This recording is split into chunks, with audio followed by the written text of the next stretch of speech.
Le Christ, qui est de condition divine, n'a pas regardé son égalité avec Dieu comme un butin à préserver, mais il s'est dépouillé lui-même en prenant une condition de serviteur, en devenant semblable aux êtres humains.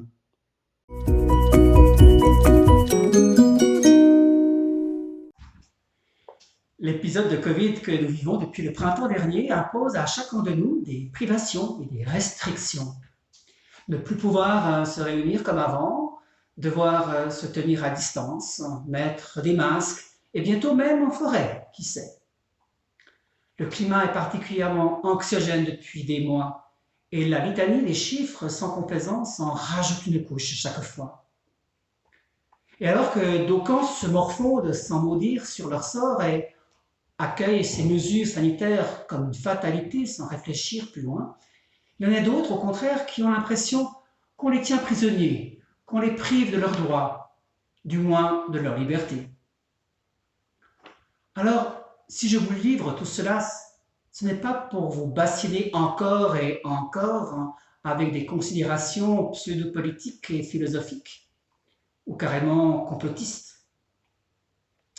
Par contre, j'aimerais m'arrêter ce matin sur ce sentiment de privation et de contrainte, parce que ce sont ces sentiments qui nous font toucher du doigt de façon très sensible un aspect un peu caché de l'incarnation, à savoir ce qu'il en a coûté au Fils de Dieu de venir prendre visage humain parmi nous, de se faire homme parmi les humains et vivre notre humanité.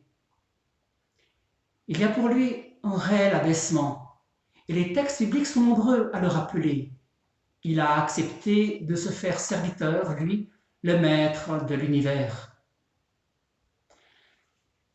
Ce qui rend difficile aujourd'hui la privation, l'abaissement, l'impression d'une société qui part à volo, c'est qu'on peine à en comprendre le sens, la direction, l'objectif.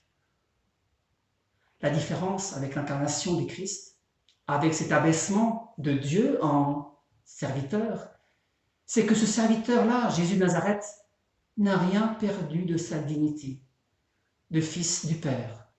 Il est resté de bout en bout, pleinement homme et pleinement Dieu. Cependant, il y a quelque chose de plus fondamental. Cet abaissement consenti avait clairement un but, un sens. Il était le seul moyen efficace de nous relever, de nous enrichir, de nous dire en parole et en acte l'amour de Dieu pour nous, et ce, jusqu'au bout de la nuit. Alors, je veux bien consentir, moi aussi, à me priver, à me restreindre s'il le faut, si cela contribue vraiment à rendre la vie autour de moi, et partout autour de moi, plus belle et plus vraie. Et je m'y appliquerai plus encore dès lors que cet apparent appauvrissement est in fine un réel enrichissement qui déjà m'enracine au ciel. Cela a un prix, et il n'est pas facile, mais à la suite du Christ et pour sa gloire, je suis d'accord d'y porter plus attention. Bonne journée et bonne montée vers Noël. Amen.